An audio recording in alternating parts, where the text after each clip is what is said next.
દરેક વ્યક્તિના જીવનમાં સારો સમય આવતા પહેલાં ભગવાન અમુક સંકેતો આપે છે. ભગવાન શ્રી કૃષ્ણએ અર્જુનને ગીતામાં કહેલું છે કે ભાગ્યથી વધારે અને સમય પહેલાં કોઈની કશું જ મળતું નથી. એટલે કે દરેકની કિસ્મતમાં જેટલું પણ લખેલું હશે એટલું જ એને મળવાનું છે અને તે પણ જ્યારે એનો સમય આવશે ત્યારે જ મળશે. પરંતુ તે તેના કર્મનું ફળ હશે. મનુષ્યનો અધિકાર છે કર્મ કરવાનું અને તેના સ્વરૂપે તેને અવશ્ય ફળ પ્રાપ્ત થવાનું જ છે. જેવું કર્મ કરશે એવું ફળ અવશ્ય મળશે. મિત્રો, આગળ માહિતી જોતા પહેલાં જો આપ ચેનલમાં નવા હોય તો અમારી ચેનલને સબસ્ક્રાઈબ કરી વિડીયોને શેર કરવા વિનંતી. તો ચાલો જાણીએ આગળની માહિતી. સમય વ્યક્તિના જીવનમાં ખૂબ જ મહત્ત્વનું કામ કરે છે. ઘણી વખત વ્યક્તિના જીવનમાં સારો સમય આવે છે અને ક્યારેક ખરાબ સમય પણ આવે છે.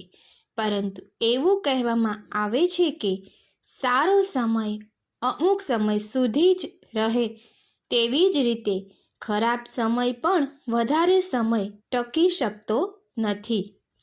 સમયનું ચક્ર હંમેશાને માટે ચાલ્યા જ કરે છે. તેનો ક્યારેય પણ અંત નથી આવવાનો. એક બાજુ કોઈનો સમય સારો ચાલતો હોય તો બીજી બાજુ કોઈનો સમય ખરાબ પણ ચાલતો હોય. જેવી રીતે તડકો અને છાયો આવે તેવી રીતે સારો અને ખરાબ સમય તો આવવાનો જ છે. જે વ્યક્તિને સારું હોય તેને બધા જ સુખની પ્રાપ્તિ થતી હોય અને બીજી બાજુ સામેવાળાને દરેક દુઃખ ભોગવવું પડતું હોય છે. પણ તેનો સમય સારો નથી. તે આ બંને કર્મને આધીન છે.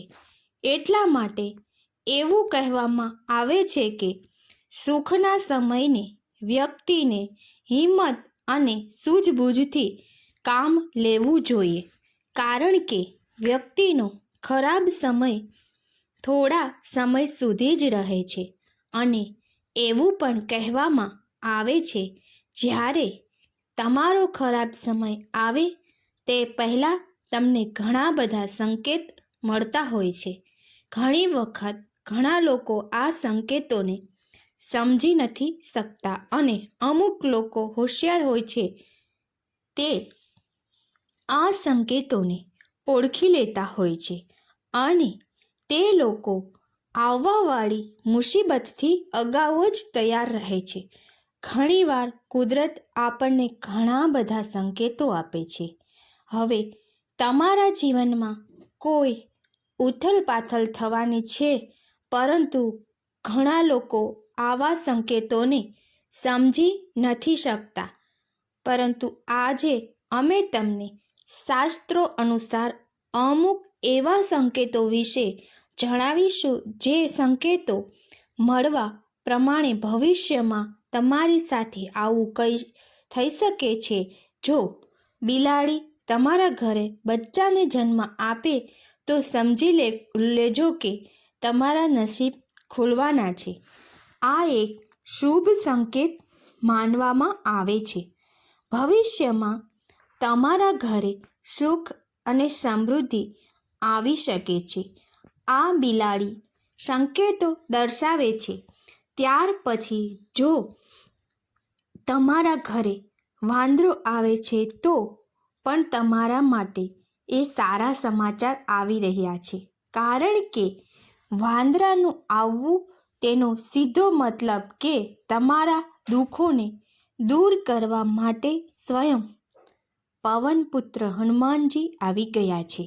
હનુમાન દાદા તમારી પરમ કૃપા કરવાના છે અને તેની સાથે ફળ ફૂલ લાવે છે અને તમારા ઘરે છોડીને જાય તો એ દર્શાવે છે કે ઝડપથી માતા લક્ષ્મી તમારા ઘરે પધરાવવાના છે. એટલે કે તમારા નોકરી ધંધામાં ઘણું બધું સારું થવાનું છે. તમારા અટકેલા પૈસા પણ આવવાના છે. ત્યારબાદ છે કે ઘણી વખત આપણી આંખ ફડકવા લાગે છે અને તેમાં પણ ડાબી આંખ અને જમણી આંખ બંનેના અલગ અલગ શાસ્ત્રોમાં ઉલ્લેખ જોવા મળે છે. જો તમારી ડાબી આંખ ફડકવા લાગે તો સમજી લો કે તમને કંઈક સારું પ્રાપ્ત થવાનું છે. તમને કોઈને કોઈ પ્રકારે લાભ મળવાનો છે. અને જો જમણી આંખ ફડકે તો સમજવું કે તમારી સાથે કાંઈ ખરાબ થવાનું છે. ત્યાર પછી એવું કહેવામાં આવે છે કે ઊંઘ બ્રહ્મ મુહૂર્તમાં અચાનક ખુલી જાય તે સમયે તમે અચાનક જાગી જાઓ. જો આવી ક્રિયા તમારી સાથે થાય છે તો પણ તમારી સાથે સારું થવાનું છે. 3:30 થી 5:30 સુધીના સમયને બ્રહ્મ મુહૂર્ત કહેવામાં આવે છે. આ એક જ સંકેત માનવામાં આવે છે. તેના લીધે તમારે તમારા જીવનમાં ઘણા બધા સારા બદલાવ આવી શકે છે. ભગવાન તમારી ભક્તિથી પ્રસન્ન થયા હોય તે આ એક સંકેતો દર્શાવે છે. અને હવે તમારા ખરાબ દિવસો પૂર્ણ થવાના છે. બ્રહ્મ મુહૂર્તની અંદર જાગવાથી તમારી અંદર ચમત્કારી શક્તિઓ આવવા લાગશે, જેના કારણે તમે તમારા કામમાં દિવસે અને દિવસે પ્રગતિ કરતા રહેશો. ત્યાર પછી છે કે કોઈ પણ પૂજા કરતા સમય જો મૂર્તિ ઉપરથી ફૂલ નીચે પડે તો આ પણ ભગવાનનો એક સંકેત માનવામાં આવે છે. ભગવાન તમારી પૂજા સ્વીકારી લીધી છે અને તમને હવે સફળતા ચોક્કસ મળશે. આ એવા સંકેતો દર્શાવે છે. ત્યાર પછી કે કોઈ વડીલને હાથથી ધન મળવું. જો તમે કોઈ પણ વડીલથી ધનની પ્રાપ્તિ કરો છો એ પણ કોઈ પણ કારણ વગર, જેમ કે તમે બહાર જઈ રહ્યા હોય અને તમે તમારા ઘરના વડીલને પગે લાગો છો, પગે લાગતા સમય તમને તે રૂપિયા આપે છે તો સમજી લો આ પણ એક શુભ સંકેત છે. તમારું કાર્ય નિસંકોચ પૂર્ણ થવાનું છે અને એ કાર્યમાં તમને સફળતા અવશ્ય મળશે. ત્યાર પછી જે કોઈ પણ પક્ષી તમારા ઘરે માળો બનાવે છે, જેમ કે ચકલી, કબૂતર કે કાબર તમારા ઘરે માળો બનાવે તો એનો મતલબ એ છે કે તમારા ઘરમાં ઘણી બધી ધનની વૃદ્ધિ થવાની છે. અને કોઈ પણ પક્ષીનો માળો જો તમે તોડી નાખો છો તો નિસંકોચ તમારી સાથે ખરાબ થવાનું છે. તમને જે અવસર મળવાના હતા તે છીનવાઈ જશે. એટલા માટે ક્યારેય પણ કોઈ પક્ષીનો માળો ના તોડવા જોઈએ, કારણ કે એમનું એ ઘર છે. ત્યાર પછી તમે જો કોઈ પણ કાર્ય માટે બહાર જવાના હોય, યાત્રા માટે ભગવાનના મંદિરે જવાના હોય, તમારા ધંધાના કોઈ કામે જવાના હોય, નોકરીના કામે જતા હોય, તે જ સમયે ઘરની બહાર નીકળીને તમને એવું યાદ આવે કે તમે કોઈ વસ્તુ ભૂલી ગયા છો અને તમે ખરેખર કોઈ વસ્તુ ભૂલી ગયા હોય અને ઘરે પરત લેવા ફરો છો તો આ પણ એક સંકેત છે કે તમારી સાથે કોઈ ખરાબ ઘટના બનવાની છે. એટલા માટે જ ભગવાને તમને આ સંકેત આપે છે. તમારા ઘરે પરત ફરવાનું, તમે જો પરત ફરો છો અને તે વસ્તુને લઈ અને ફરી જાઓ છો ત્યાં સુધીમાં તમારી સાથે જે ઘટના બનવાની હતી તે ટળી જાય છે. ત્યાર પછી એક વાત એ પણ છે કે પૂજા હવનમાં, યજ્ઞમાં કે કોઈ પણ ધાર્મિક કામ કરતા સમય કે કોઈ પણ ધાર્મિક વાત સાંભળતા સમય, આવા ધાર્મિક કાર્યોમાં જો તમારી આંખોમાંથી આંસુ વહેવા લાગે, અચાનક તમારી આંખમાંથી આંસુ ટપકવા લાગે તો એનો મતલબ છે કે તમે ભગવાનને પ્રાર્થના કરી રહ્યા છો અને પ્રાર્થના ભગવાને સાંભળી લીધી છે. એટલા માટે જ તમને આંખમાંથી આંસુ આવે છે.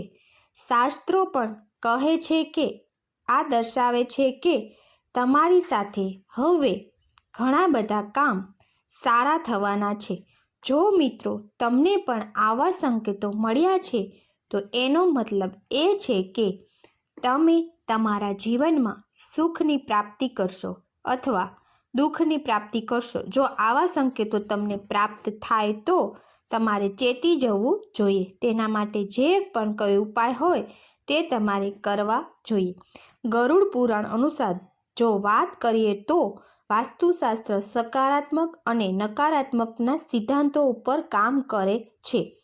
જો ઘરમાં કોઈ વસ્તુ ખોટી જગ્યાએ રાખી હોય તો તેનાથી પણ નકારાત્મક ઉર્જા વધે છે.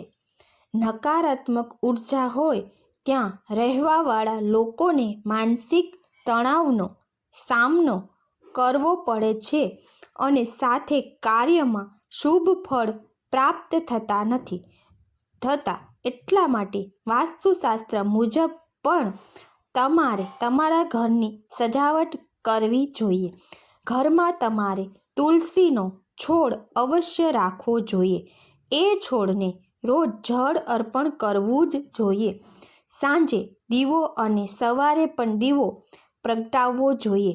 આમ તો જોવા જઈએ તો ઘરનું મુખ્ય દ્વાર ઉત્તર દિશામાં હોય તો સર્વશ્રેષ્ઠ માનવામાં આવે છે.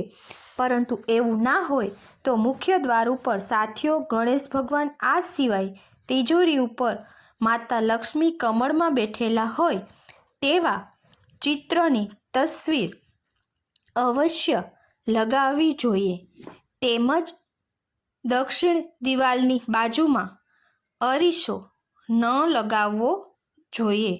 વાસ્તુશાસ્ત્ર અનુસાર પૂર્વ અથવા ઉત્તરની દિવાલમાં અરીસો લગાવવો એ શ્રેષ્ઠ માનવામાં આવે છે. આશા રાખું છું કે મિત્રો આપણે આ માહિતી પસંદ આવી હશે અને આ વિડીયોને વધારેમાં વધારે લોકોને શેર કરવા વિનંતી. જય શ્રી કૃષ્ણ.